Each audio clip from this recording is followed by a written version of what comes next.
Baik Bapak Ibu, sebelum kita mulai kajian, kita awali sama-sama dengan bersolawat kepada Rasulullah Sallallahu Alaihi Wasallam. Ya Rabbi bil Mustafa baligh maqasidana واغفر لنا ما مضى يا واسع الكرم يا رب بالمصطفى بلغ مقاصدنا واغفر لنا ما مضى يا واسع الكرم مولاي صل وسلم دائما أبدا على حبيبك خير خلق كلهم يا رب بالمصطفى بلغ مقاصدنا واغفر لنا ما مضى يا واسع الكرم هو الحبيب الذي ترجى شفاعته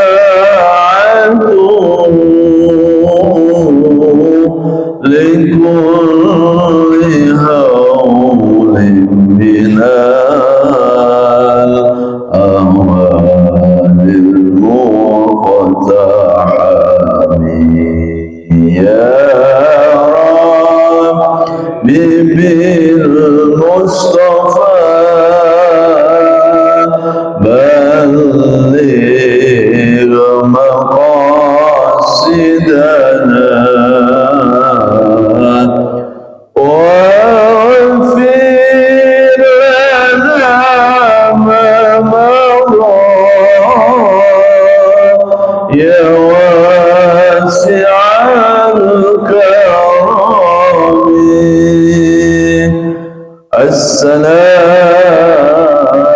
السلام عليك يا رسول الله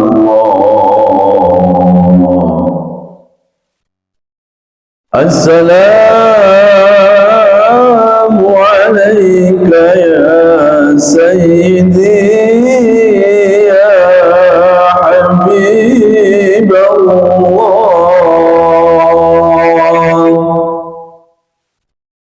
السلام عليك يا سيدنا وحبيبنا وشفيعنا وقرة أعيننا ومولانا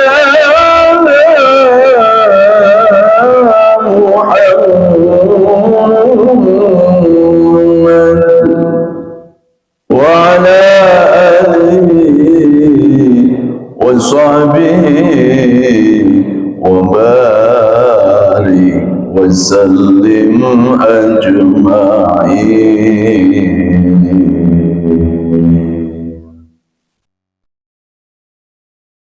Ya Allah, sampaikan salawat salam rindu kami kepada kekasih-Mu Rasulullah Sallallahu Alaihi Wasallam. Ya Allah, sandingkan kami, sandingkan seluruh keluarga kami, sandingkan ayah dan ibu kami, kelak di akhiratmu bisa bersanding dengan Rasulullah di dalam surgamu, bisa bersanding dengan orang-orang yang engkau kasih. Rabbana taqabbal mahabbatana ila rasulikal karim. Al-Fatihah. Ya.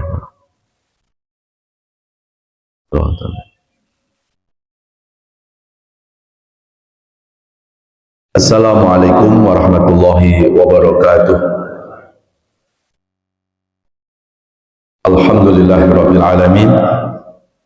Alhamdulillahilladzi anzalal Qur'an hudan linnas wa bayyinatin minal huda wal furqan.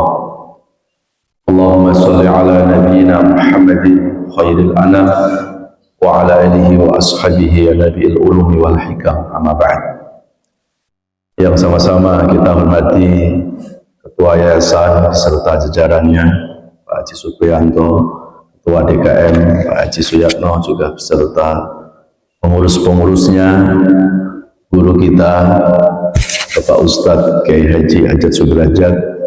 Semoga Allah sehatkan jasmani rohaninya dan Allah istiqomah dalam dakwah dan ketaatannya. Bapak Ibu jamaah salat subuh yang dirahmati Allah Subhanahu wa taala. Alhamdulillah kita bersyukur kepada Allah, berkat izin dan irodahnya kita masih diberikan nikmat sehat, nikmat panjang umur oleh Allah. Mudah-mudahan nikmat sehat dan panjang umur ini bisa kita manfaatkan untuk memperbaiki diri kita, untuk memperbanyak ibadah, mendekatkan diri kepada Allah Subhanahu wa taala. Amin ya rabbal alamin. Salawat beserta salam sama-sama kita sampaikan kepada panutan abadi kita Rasulullah Muhammad sallallahu alaihi wasallam, yang pada bulan Dzulhijjah nanti makam Rasulullah didatangi jutaan umatnya, jutaan umat yang merindukannya, jutaan umat yang mencintainya, jutaan umat yang mendambakan syafaatnya. Mudah-mudahan kita termasuk umat yang mencintai Nabi dan semoga Nabi mencintai kita. Amin ya rabbal alamin. Baik Bapak Ibu jamaah sekalian yang dirahmati Allah, seperti biasanya kajian kita adalah tadabbur Al-Quran, yaitu renungan-renungan di bawah naungan ayat-ayat suci Al-Quran. Kali ini kita akan mengangkat satu tema, sebab-sebab hilangnya keberkahan. Untuk mengawali kajian ini kita akan membuka Al-Quran, yaitu surat Al-A'raf, surat ke-7 ayat 96, 97, 98 sampai 99. Al-A'raf surat ke-7 dari ayat 96 sampai 99. A'udzu billahi minasy syaithanir rajim. Bismillahirrahmanirrahim. Walau anna ahlal qura amanu wattaqaw lafatahna 'alaihim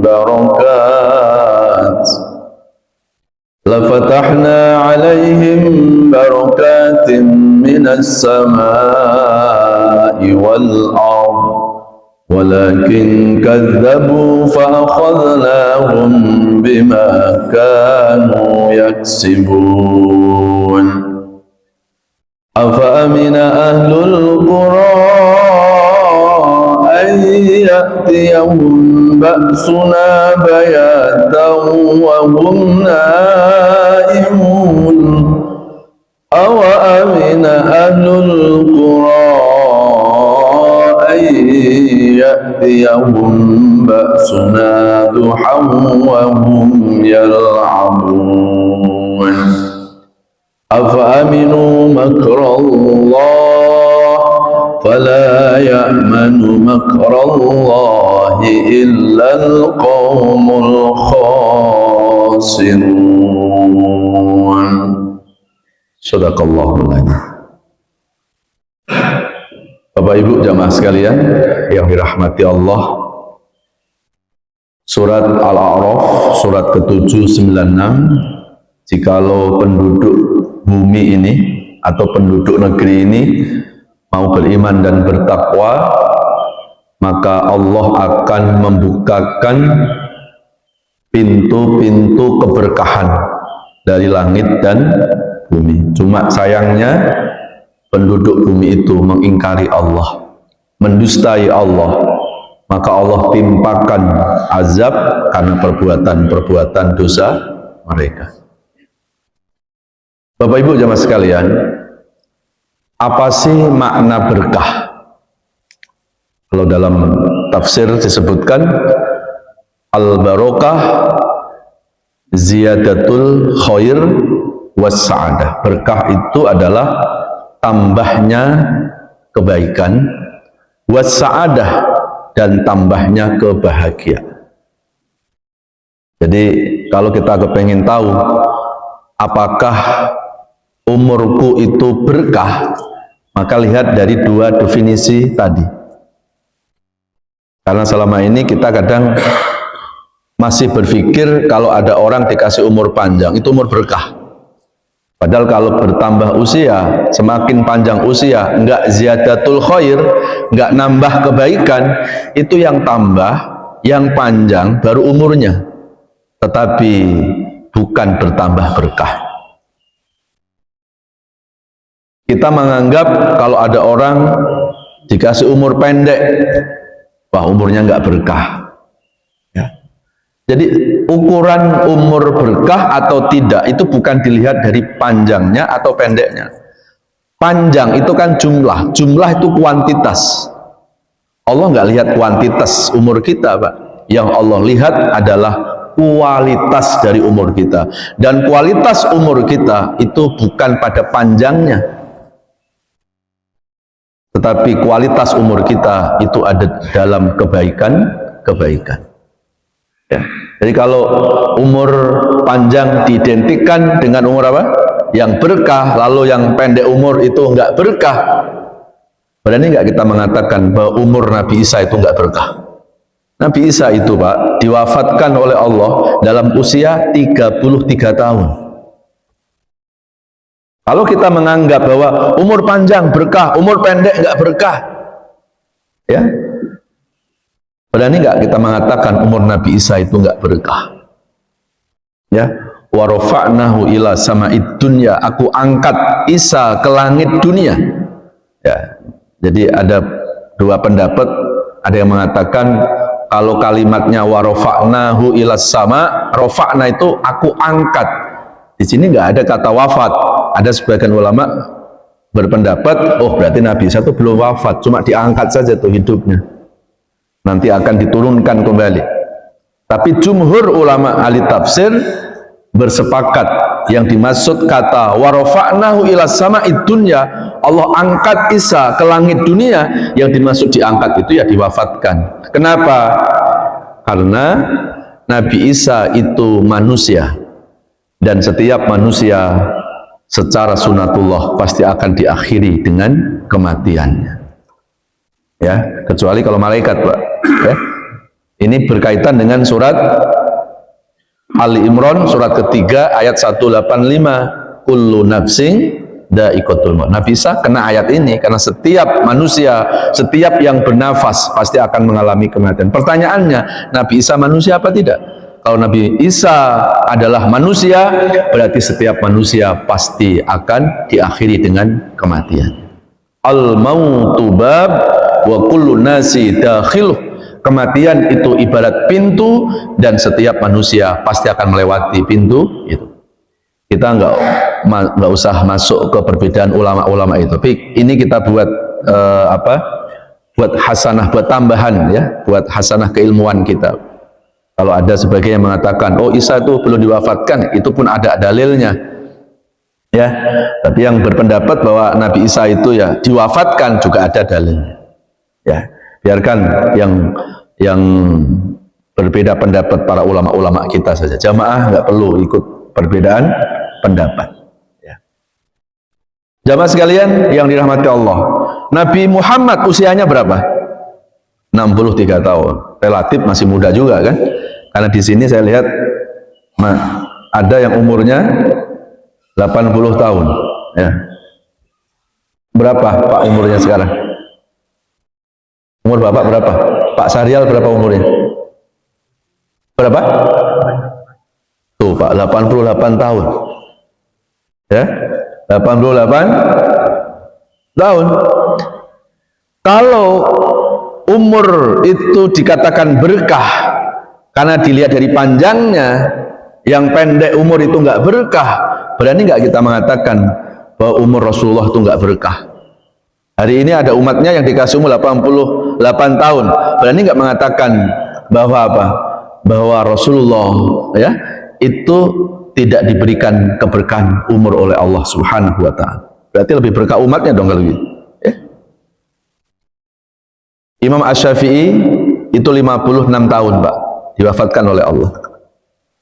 Ya. Kemudian Sayyidina Ali bin Abi Thalib itu 63 tahun. Abu Bakar 63 tahun. Umar 63 tahun. Dari 4 sahabat Nabi yang agak sedikit panjang itu Sayyidina Utsman itu 83 tahun. Banyak orang-orang yang baik itu Pak, umurnya dipendekkan oleh Allah. Makanya jangan jadi orang, nah jangan sampai salah ini ya. Iya, banyak orang baik malah diambil cepat sama Allah. Yang brengsek malah panjang umur. Jangan kita menganggap bahwa berarti Allah nggak adil nih. Harusnya yang baik itu dikasih panjang umur, lalu yang nggak baik dicepetin umur. Tidak mungkin Allah membuat sesuatu, Pak. Pasti sesuatu itu ada hikmah, ada kebaikan. Kenapa yang baik diambil cepat oleh Allah? Karena Allah tahu, Pak, ini kalau dikasih panjang umur belum tentu baik. Mumpung masih baik, Allah cabut. Ya, tahu nggak filosofi bambu, Pak? Orang kalau beli bambu yang diambil itu yang bengkok apa yang lurus, Pak? Yang diambil dulu yang lurus diambil oleh Allah. Ada yang baik itu dipercepat oleh Allah karena Allah sudah rindu untuk bertemu dengan hamba yang dicintainya itu. Kan kalau kita bicara tentang kematian buat orang-orang yang soleh, Pak, buat orang soleh ini kita bisa lihat di surat Al-Ankabut surat 29 ayat 5. Wa man kana yarju liqa Allah fa inna ajalallahi laati wa huwas samiul alim. Al-Ankabut ayat 5. Barang siapa yang mau bertemu dengan Allah, fa inna ajalallahi laat, maka waktu yang dijanjikan itu pasti datang. Maksudnya waktu pasti datang itu apa? Kematian. Kematian itu sesuatu yang pasti. Ya, maka buat orang-orang yang soleh, Pak, lalu dipercepat oleh Allah, diwafatkan oleh Allah, itu kenapa?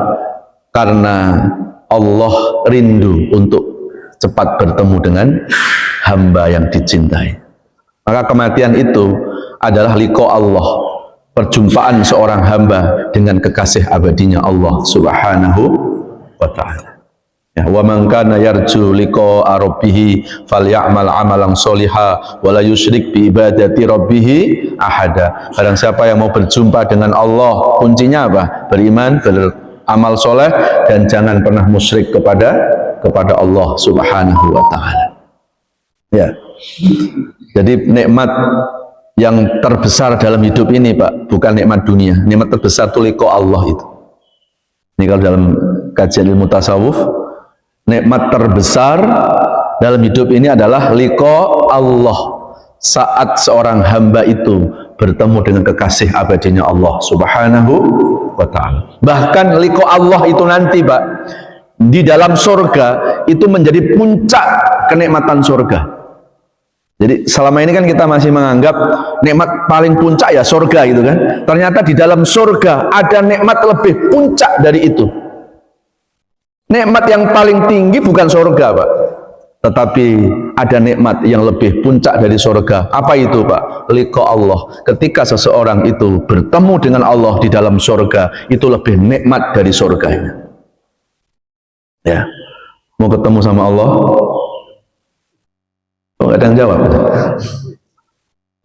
Ya, mau ketemu sama Allah, mau Pak Ustadz, pelan itu ya.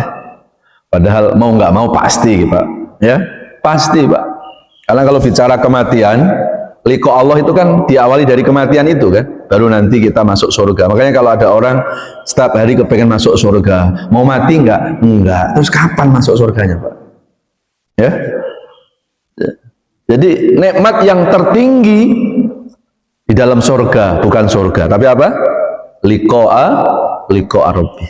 Kalau kita buka di Quran Pak, kematian itu Allah buat dengan 4 redaksi bahasa, dengan bahasa yang membahagiakan.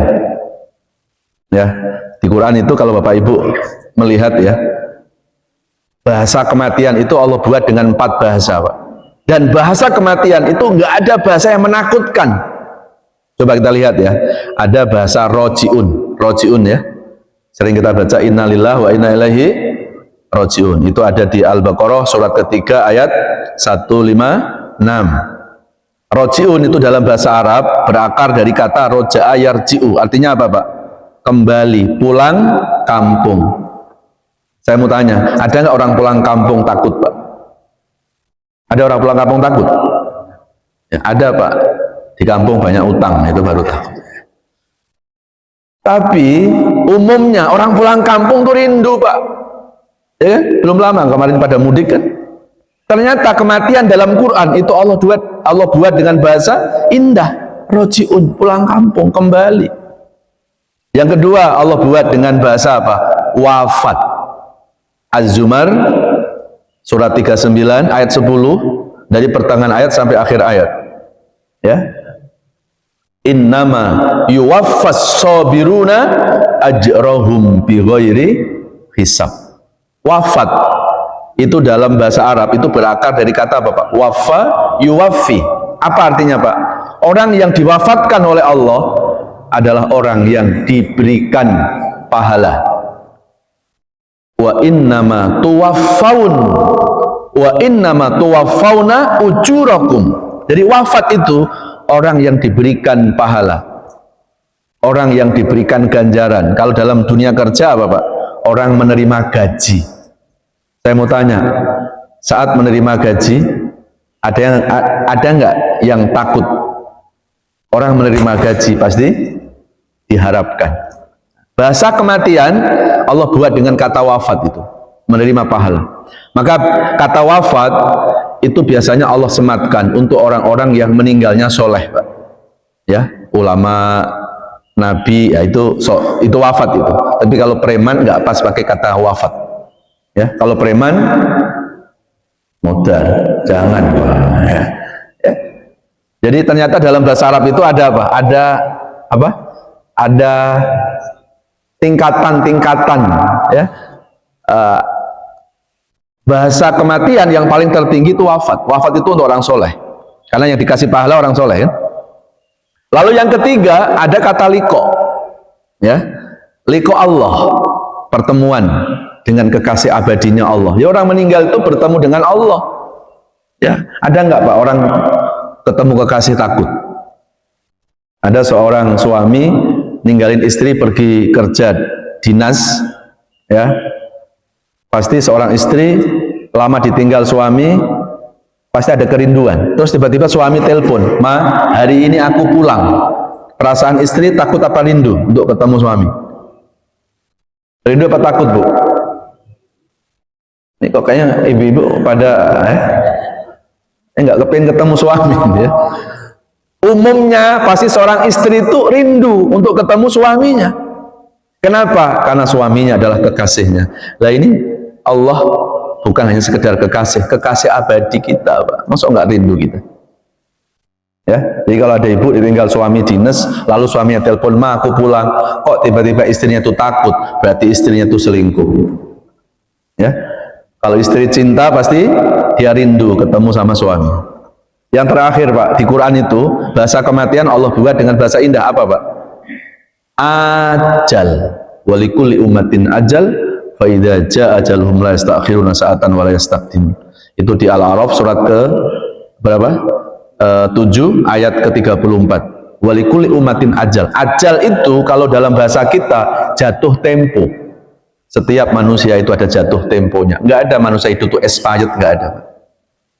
Ya, maka kematian itu Pak, nggak ada hubungannya dengan peristiwa, nggak ada hubungannya dengan sehat, sakit, tua, muda, nggak ada. Kematian itu hubungannya dengan ajal.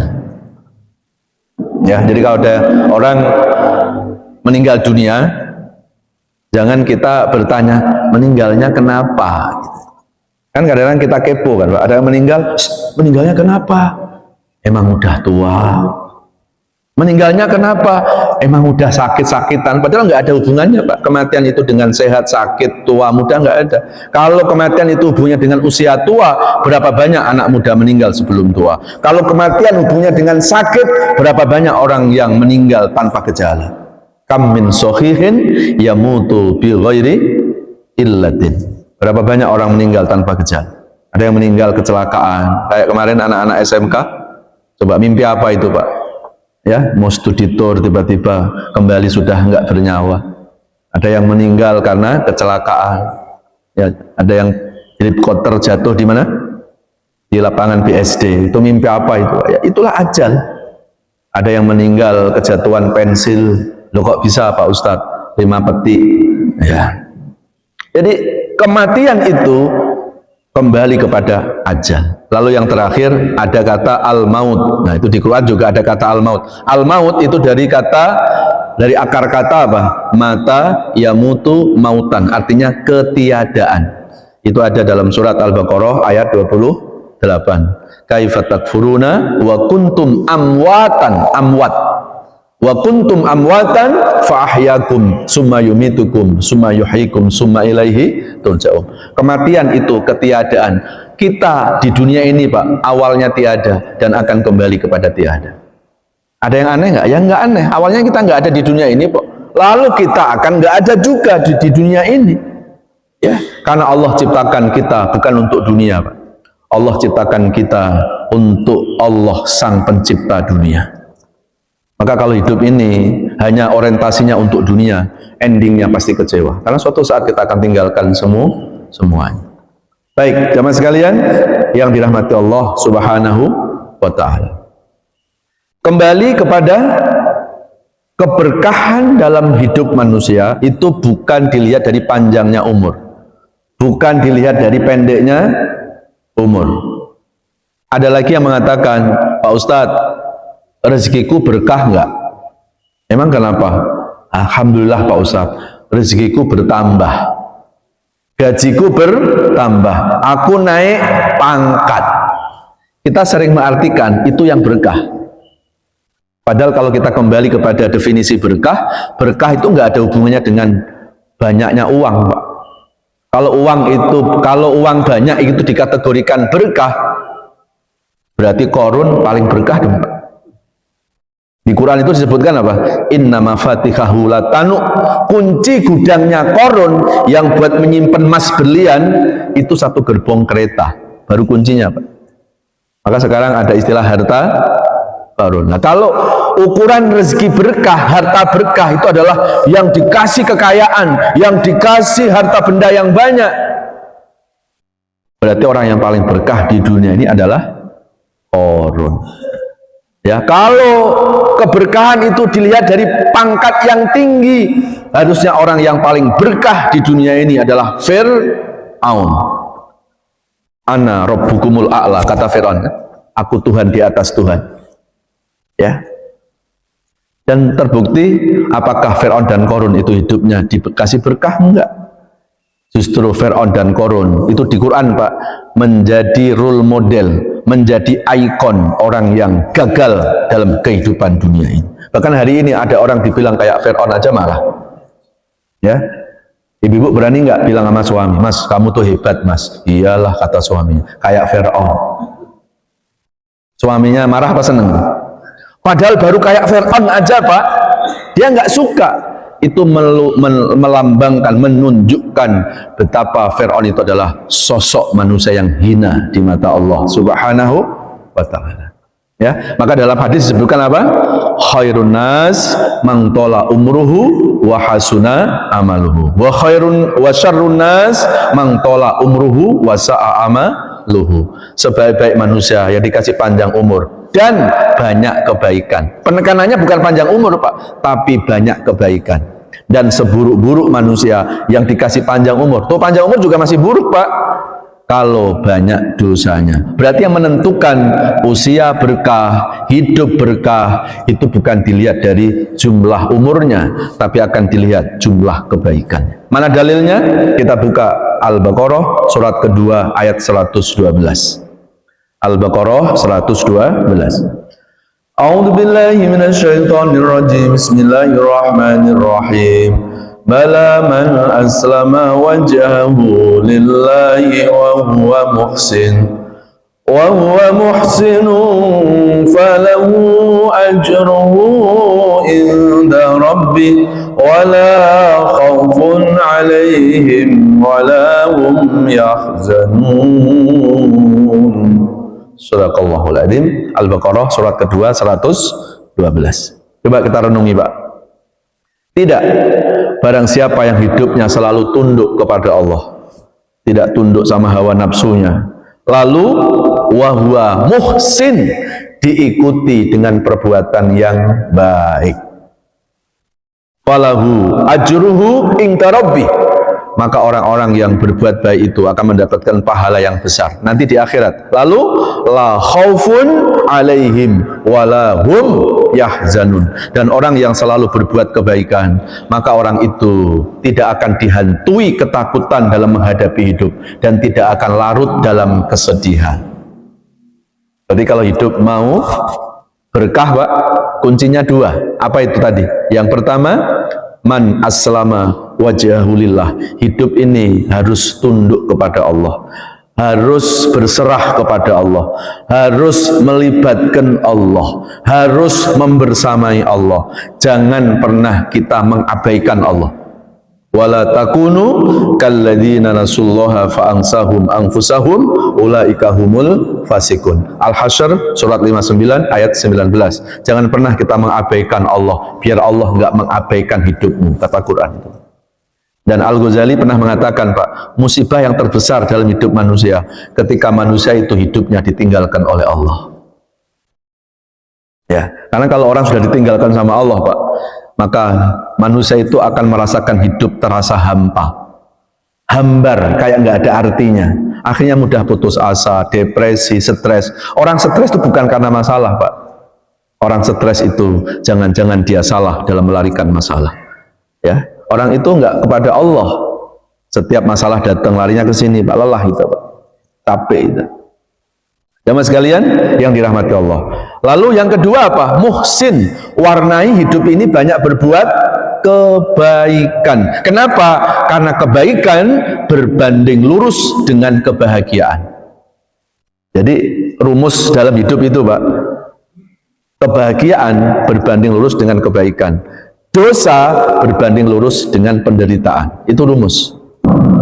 Jadi kalau hari ini Bapak Ibu kita semua berdoa, ya Allah berikan hidup yang berkah ya Allah, tapi kita senang berbuat dosa, Pak, itu salah rumus.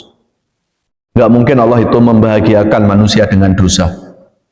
Nggak mungkin Allah itu membahagiakan manusia dengan zina, korupsi, judi, narkoba. Walaupun dosa-dosa itu ada kenikmatannya, tetapi kenikmatan dosa tidak akan sebanding dengan siksa Allah yang abadi selama-lamanya. Ya.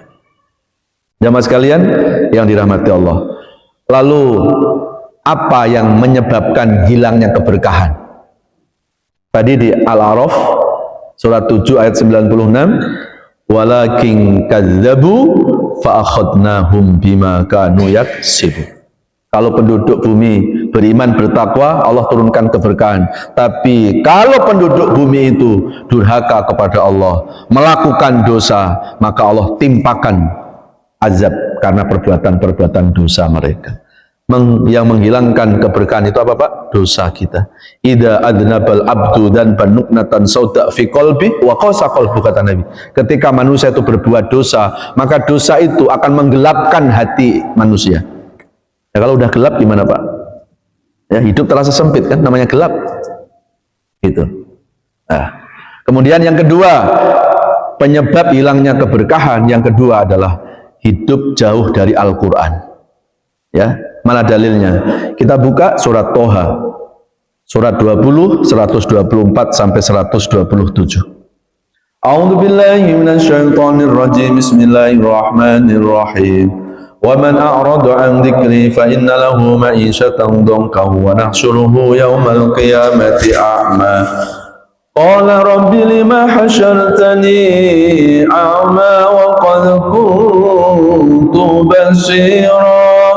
Qala kadzalika ataska ayatuna fanasitaha wa kadzalikal yawma tunsa.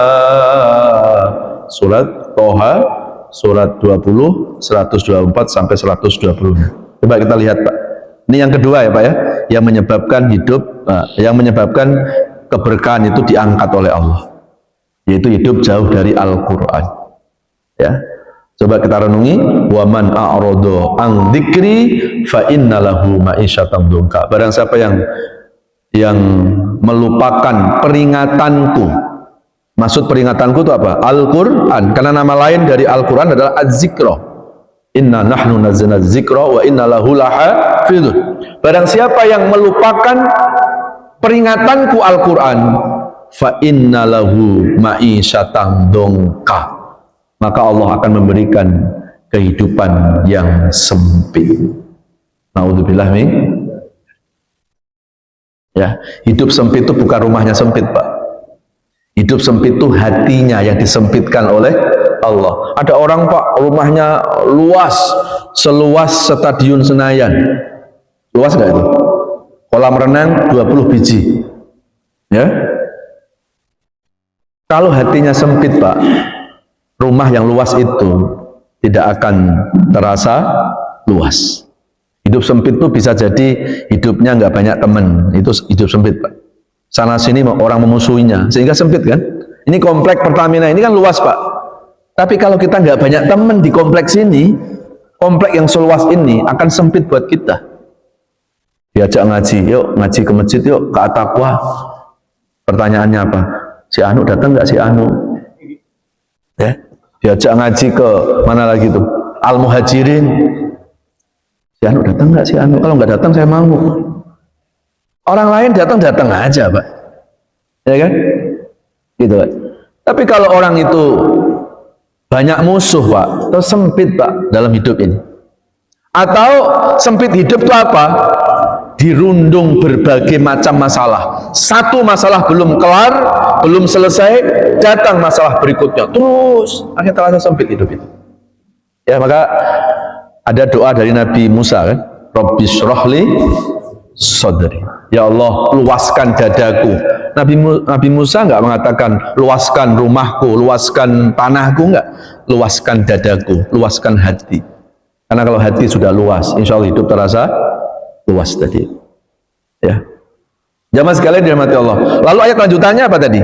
Wa nahsyuruhu yaumal qiyamati a'ma. Dan Allah akan membangkitkan dari hari Allah akan membangkitkan pada hari kiamat a'ma, dalam keadaan buta. Masya Allah.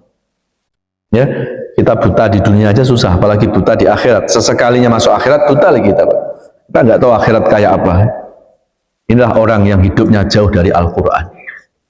Ya, maka Rasulullah itu pernah ditanya oleh seorang Rasulullah pernah bertanya kepada salah satu sahabat, atadri man ahlullah, kalian tahu siapa keluarganya Allah?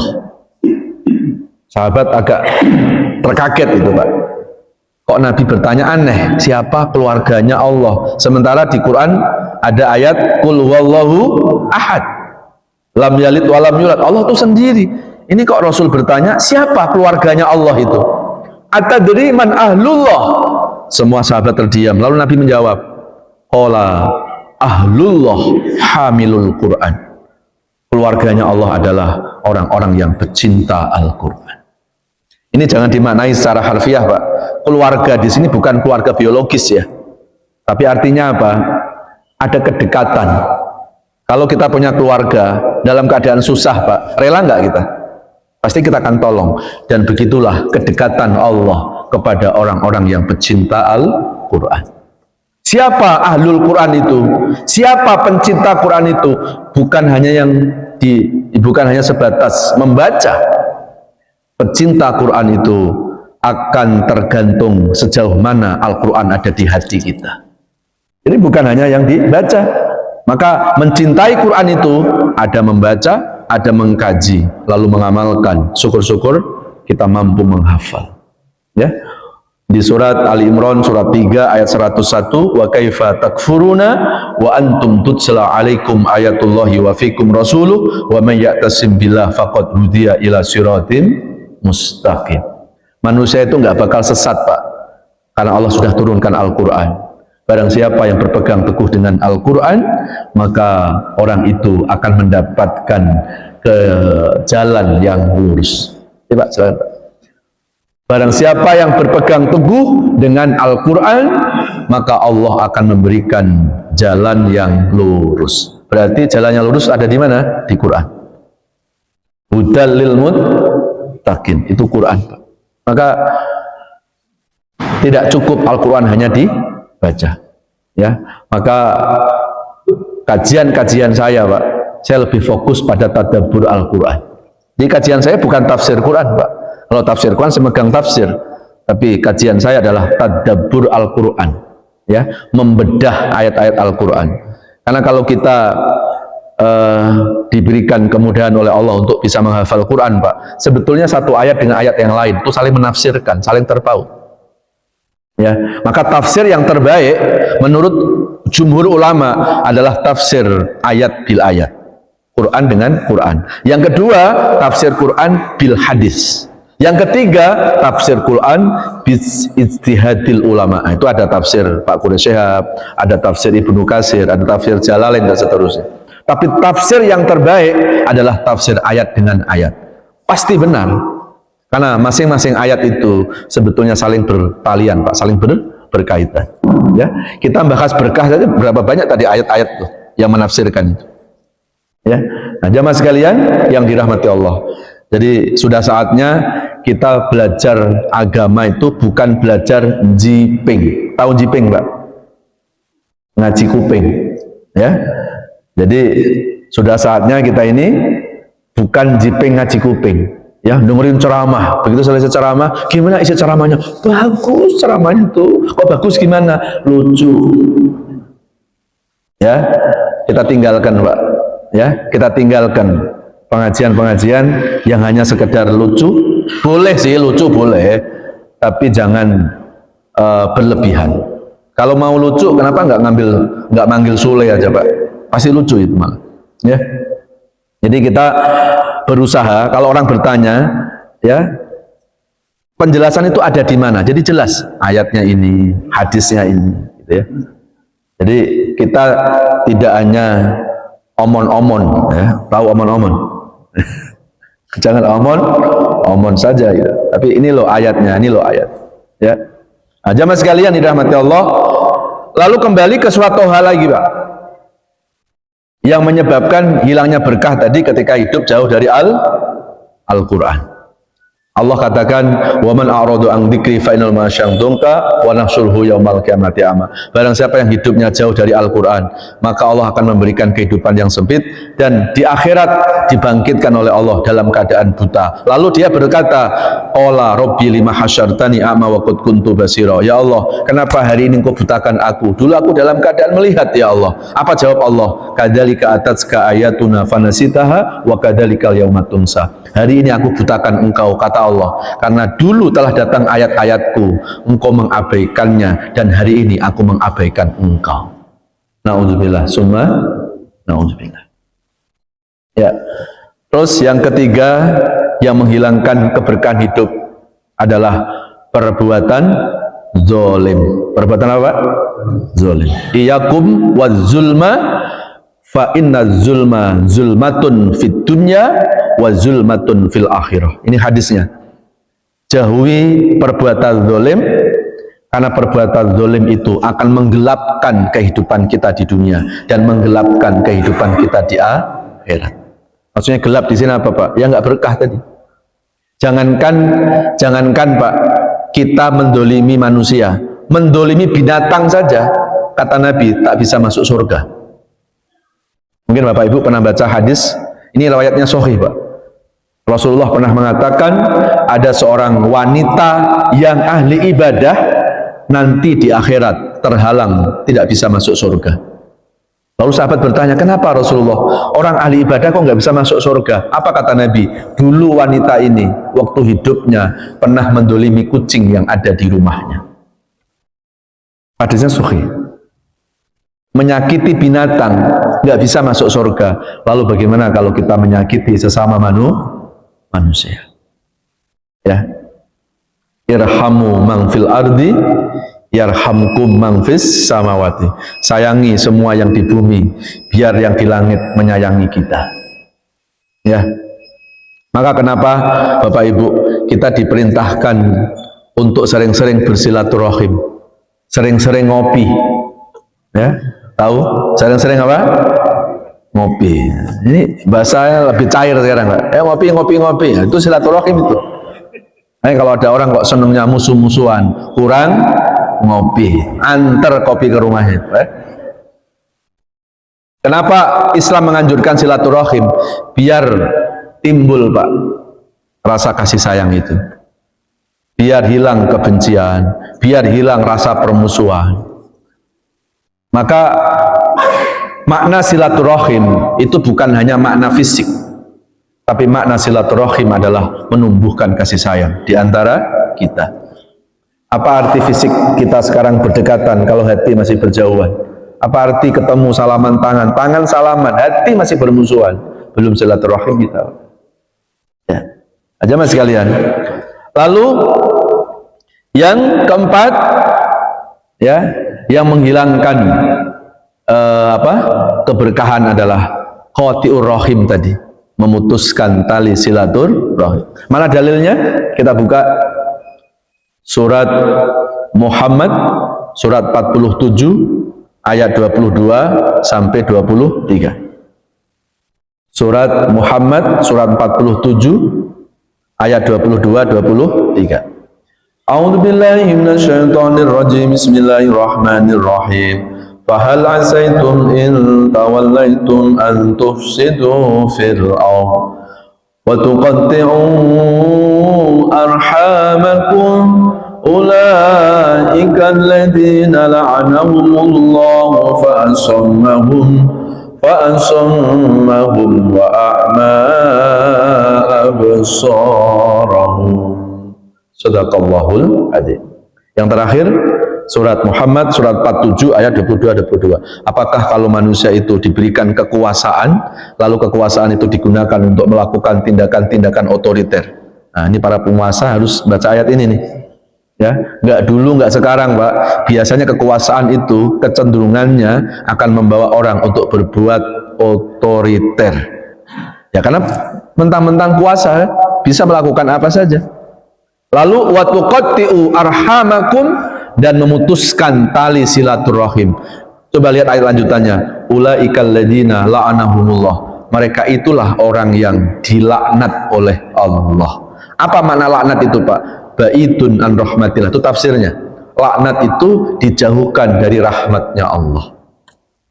Nah, jadi yang memutuskan, yang menghilangkan keberkahan ketika hidup ini memutuskan tali silaturahim. La tajidu raihal jannah aqul walidain wa qati'ur rahim. Tidak bakal mencium bau harumnya surga, yaitu pertama anak durhaka sama orang tua dan yang memutuskan tali silaturahim. Mudah-mudahan Allah selalu memberkahi hidup kita. Allah selalu memberikan kebaikan-kebaikan kepada kita. Amin ya rabbal alamin. Baik, saya kira itu kajian kita pada subuh ini, semoga ada manfaatnya. Sebelum ditutup, saya kasih kesempatan kepada Bapak Ibu. Silahkan kalau ada pertanyaan. Ya, silahkan Bu.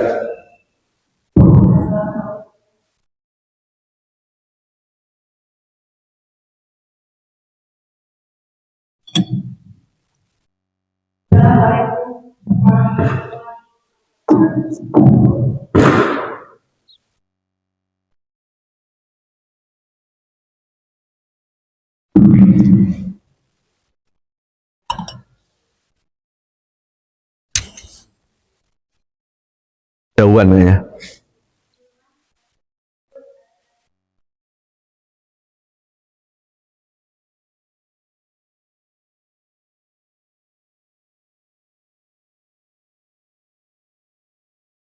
Ya. Iman kadang naik, kadang turun. Bagaimana supaya nggak turun? Nah, padahal kadang naik, kadang turun. Pertanyaannya tadi kan, bagaimana supaya tidak turun gitu? Ya pasti turun Bu. Ya, mungkin maksudnya Ibu itu iman kadang naik, kadang turun. Nah, setelah sudah turun gitu maksudnya ya, gimana supaya menaikkan kembali gitu ya? Karena pasti turun Bu. Jadi kalau iman kita, iman manusia ini Pak, ya kita kan manusia biasa, itu imannya imma yazid wa imma yangkus, itu normal. Jadi kelas iman kita ini kadang naik, kadang turun, itu normal Pak. Loh kenapa kok iman kita nggak naik terus? Yang naik terus itu imannya para nabi. Kenapa kok iman kita kok pakai turun, kok nggak stabil? Iman yang nggak naik turun itu malaikat. Kita nabi bukan, malaikat juga bukan. Berarti naik turun normal nggak untuk kelas kita? Normal. Makanya kalau ada orang ngomong, Pak Ustadz, alhamdulillah Pak Ustadz, setelah saya ikut kajian di At-Taqwa, iman saya itu naik terus Pak Ustadz. Berarti dia ngaku nabi. Ya, ngaku apa Pak? Yang iman cenderung naik itu hanya nabi. Makanya nggak ada nabi-nabi yang hidupnya itu dianakmaskan oleh Allah tanpa ujian. Karena justru ketika Allah menguji imannya para nabi, itu akan naik kelas, naik kelas, naik kelas. Dan tidak pernah ada sejarah nabi-nabi minta pensiun dini gara-gara menghadapi ujian-ujian berat itu. Ya, nggak ada Pak. Jadi kalau hari ini ada orang imanku tuh sekarang alhamdulillah naik terus Pak Ustadz. Nah, berarti ngaku jadi nabi. Nabi apa Pak? Nabi palsu. Ya, nabi apa? Ya nggak mungkin lah sekarang ada nabi Pak. Ya, nggak mungkin nabi itu sama dengan kita. Mau tahu nggak bedanya nabi sama manusia biasa? Kalau nabi Pak sedikit makan, banyak berpuasa. Kalau manusia biasa dikit-dikit, nah, itu ada perbedaan. Kalau nabi sedikit tidur, ya manusia biasa dikit-dikit, nah bedanya sedikit jadinya. Kalau nabi dengar azan buru-buru sholat, nah, kalau umatnya dengar azan sholatnya buru-buru, ya jadi buru-buru sholat sama sholat buru-buru, mau nonton sinetron, ya. Lalu kalau iman kita ini kadang naik, kadang turun, nah setelah turun ini nih, gimana cara menaikkan kembali gitu ya Bu ya? Jadi pertanyaannya bukan iman manusia naik dan turun, gimana supaya nggak turun? Ya nggak bisa. Emang udah pasti naik, turun. Yang penting ketika turun nggak drastis turunnya, kita cepat naikkan kembali. Maka menurut Quran ada 3 cara untuk menaikkan iman kembali. Pertama apa? Bil ilmi, kedua bil amal, kemudian ketiga bis sabri, dengan kesabaran. Mana dalilnya? Al-Mujadalah surat 58 ayat 11. Dari pertengahan ayat sampai akhir ayat, yarfa'illahu alladhina amanu minkum walladhina utul ilma darajat wallahu bima ta'maluna khabir. Allah akan mengangkat derajat keimanan dan yang berilmu. Jadi iman dibarengkan sama apa Pak? Ilmu. Itu artinya apa? Kalau kita mau dinaikkan iman Pak, sering-sering ikut pengajian Pak. Setiap hari minta, ya Allah naikkan imanku ya Allah. Ngaji males. Diajak ngaji, dari dulu jawabannya insya Allah terus-terusan. Ngaji Pak Yok, insya Allah fasih jawabannya ya. Tapi insya Allah kok dari tahun 2000 sampai 2024 gitu ya. Jadi cara menaikkan iman apa? Ilmu Pak ya. Itu Al-Mujadalah surat 58 ayat 11 dari pertengahan ayat ya. Ya, makanya pertama kali surat yang diturunkan kepada Nabi itu surat Al-Alaq yang diawali dengan ayat Iqra. Bacalah. Kenapa membaca? Karena membaca itu jendela ilmu, jendela dunia. Orang banyak wawasan, orang yang banyak membaca pasti wawasannya akan luas. Ya, dari ilmu itu dari membaca tadi. Ya. Nah, kemudian yang kedua bil amal. Dengan apa? Amal. Maka di Quran Pak, setiap kali ada iman, sebelahnya mesti amal. Wal asri innal insana lafi khus illal ladzina amanu. Sebelahnya apa? Wa amilus. Iman dibarengkan sama amal. Itu artinya kalau iman mau dinaikkan oleh Allah, tambahkan amal-amal soleh kita. Itu mendorong iman. Yang ketiga, bisobri, dengan kesabaran.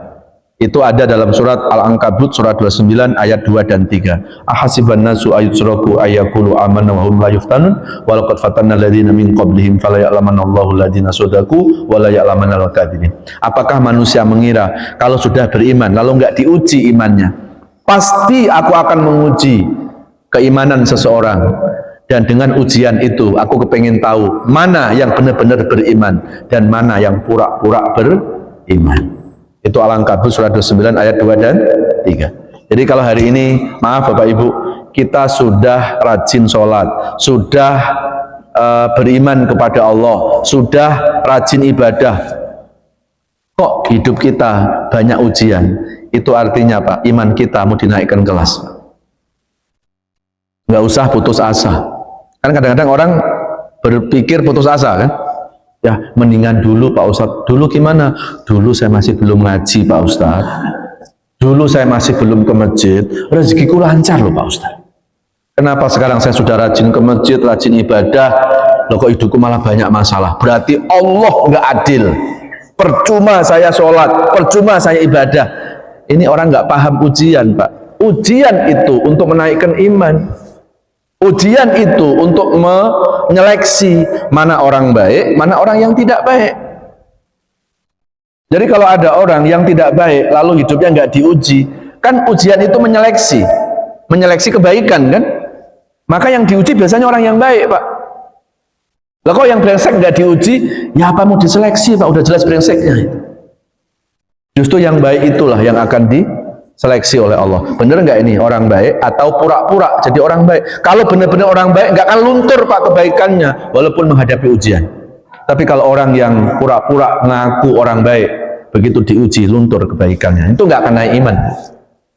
Ya, kalau Ibu mau menguatkan lagi, dibuka lagi di Al-Baqarah 214. Am hasibtum an tadkhulul jannata wa lamma ya'tikum masalul ladzina khalau min qablikum masatumul ba'sa wad-dharra wa zulzilu hatta yaqula ar-rasul wal ladzina amanu ma'a mata nasrullah ala inna nasrallahi qarib. Itu di Al-Baqarah surat kedua 214. Apakah manusia merasa akan masuk surga sebelum diuji dan sebelum melewati ujian dengan kesabaran? Berarti kesabaran itu nggak cuma menaikkan iman, tapi kesabaran akan membawa kita ke surganya Allah, Pak. Makanya kenapa orang baik diuji kan? Mau dikasih surga, Pak, kalau sabar. Kalau sabar. Ada 3 ya, Bu ya? Ilmu, amal, sabar. Itu cara untuk menaikkan keimanan. Ada lagi? Ya, silakan, Pak. Waalaikumsalam. Nah, sebentar. Ini kan masuk di YouTube. Nah, nanti biar suaranya masuk. Biar suaranya masuk, Pak. Ya. Waalaikumsalam warahmatullahi wabarakatuh. Ya.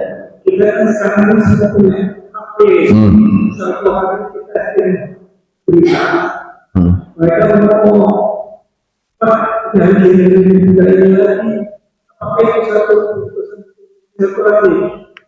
Ya. Ya, baik Pak. Ya, di era digital seperti saat ini Pak, silaturahim kita sebetulnya dipermudah. Kalau di zaman Rasulullah, silaturahim harus datang Pak. Nah, di era digital seperti ini Pak, kita bisa mendapatkan kemudahan-kemudahan dari silaturahim itu. Ya, kita bisa buat grup di grup-grup WA, gitu kan? Nah, kita saling menyapa di situ, kita saling mengirim postingan, nge-share info-info yang positif. Nah, tapi syaratnya jangan kita main nge-share, main posting berita-berita yang belum tentu kebenaran. Ya. Ini dijelaskan dalam Al-Qur'an surat Al-Hujurat surat 49 ayat 6. Ya ayyuhalladzina amanu idza jaa fasiqum binaba'in fatabayyanu. Kalau ada berita yang belum jelas kebenarannya, fatabayyanu. Check and recheck dulu. Nah, cuma untuk ngecek berita-berita di WA itu Pak nggak mudah. Karena begitu ditanya, Pak, Bapak kalau nge-share berita ini Pak, dari siapa? Dari sebelah. Dari grup sebelah. Kan bingung kan? Grup sebelah yang mana? Gitu. Maka sosial media Pak, sosial media itu seperti pisau bermata dua. Bisa memberi manfaat, tapi juga bisa memberi mandorot. Tergantung kita. Seperti ibu-ibu pagi-pagi megang pisau. Kalau ibu-ibu megang pisau, saya yakin bisa manfaat Pak. Karena bisa buat ngiris cabai sama bawang goreng, dibuat nasi goreng. Tapi kalau pisau itu di tangan penjahat, bisa buat bunuh orang. Ketika penjahat membunuh orang, kok yang disalahin pisaunya? Bukan pisaunya yang salah, tapi salah penggunaannya. Begitulah sosial media. Ya, maka kalau kita nge-share berita Pak, paling tidak ya kita memang harus berhati-hati. Harus apa? Harus apa? Ada tabayun. Kalau itu nanti berita fitnah Pak, waduh, itu ada dosa jariah loh Pak. Kita udah meninggal nih. Siapa yang bisa nyetop berita-berita yang sudah kita share di sosial media Pak? Kan ada jejak digital. Nah itu kita harus hati-hati. Pamannya nih ada berita fitnah. Fitnahnya ke saya lagi Pak. Ustadz Afdoli istrinya 5. Ya. Ya. Lalu Bapak langsung nge-share. Share ke jamaah biar semua jamaah benci sama Ustadz Afdoli, kan begitu kan? Ya. Harusnya kalau ada berita itu Pak, menurut Quran tadi, yang Bapak Ibu lakukan bukan main nge-share. Ini hanya sekedar contoh saja ya. Yang Ibu Bapak lakukan bukan nge-share, tapi tabayun ke saya. Yang punya HP saya telepon. Itu cara Quran Pak. Tabayun. Ustaz, ini ada berita katanya istrinya 5. Benar nggak Ustaz? Fitnah. Loh yang benar berapa? 10. Ya. Biar kalau fitnah jangan tanggung-tanggung Pak ya. Orang 10 dibilang berapa tadi? Nah, itu baru namanya apa? Tabayyun. Ya. Tapi kalau tiba-tiba main nge-share saja, semua jamaah percaya. Pak, yang nanggung dosa semua orang yang percaya dengan berita itu kita Pak. Itu yang disebut dengan dosa jariah. Ya, yang membuat dosa orang lain itu kita kan? Kita yang mendapatkan dosa juga. Ya, maka sebaiknya nih Pak, sebaiknya supaya di grup kita ini terawat silaturahimnya, ya kita juga harus tahu mengelola apa tadi? Silaturahim melalui WA. Dan jangan juga Pak, ya, jangan juga kita bermedsos dikit-dikit baperan. Ya. Gitu. Ketika nggak ada yang nggak cocok, langsung live. Yang repot ini yang live adminnya Pak. Nah, terus gimana itu? Adminnya keluar itu Pak. Gimana itu? Ya janganlah. Jadi kalau di dunia nyata memutuskan silaturahim itu orang itu menjauhi orang tersebut. Kalau memutuskan silaturahim di dunia maya, keluar dari live, keluar dari grup. Tapi saya nggak cocok sama orang ini. Lah, di grup kita kan ada 100 orang. Kalau kita nggak cocok sama 1-2 orang, Kok kita nggak memikirkan sisanya itu masih ada 98 orang. Udah anteng aja di situ, Pak, nggak usah keluar. Kita jadi tukang ngintip.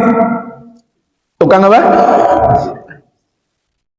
Ya, nggak usah kita komen, udah diam aja di situ. Ya, jadi jangan dikit-dikit buat grup, dikit-dikit live, buat grup, dikit-dikit live, janganlah. Ya, jadi kita harus pintar mengelola di grup WA tadi. Itu nggak terjadi di grup jamaah, Pak. Di grup ustadz juga banyak. Lalu harus keluar, nggak usah, udah diam aja. Ya, sebelum buka WA itu baca a'udzubillahi minasyaitonirrajim. Ya, minta perlindungan dari godaan setan, biar nggak marah, biar nggak baperan. Udah itu aja, Pak. Karena kita nggak bisa, Pak, menghindari dari penggunaan medsos itu. Di era digital seperti ini, medsos itu sudah menjadi bagian dari kebutuhan kita, Pak. Ya, orang ketinggalan suami, Pak, biasa. Ketinggalan handphone, Pak, itu harus balik lagi, Pak. Ketinggalan suami, biarin aja, ntar juga pulang sendiri. Handphone ketinggalan, nggak bisa sekarang. Istri bangun tidur, yang dicari bukan suami, handphonenya di mana? Tapi bukan istri-istri di sini. Ini saya cerita istri-istri di mana?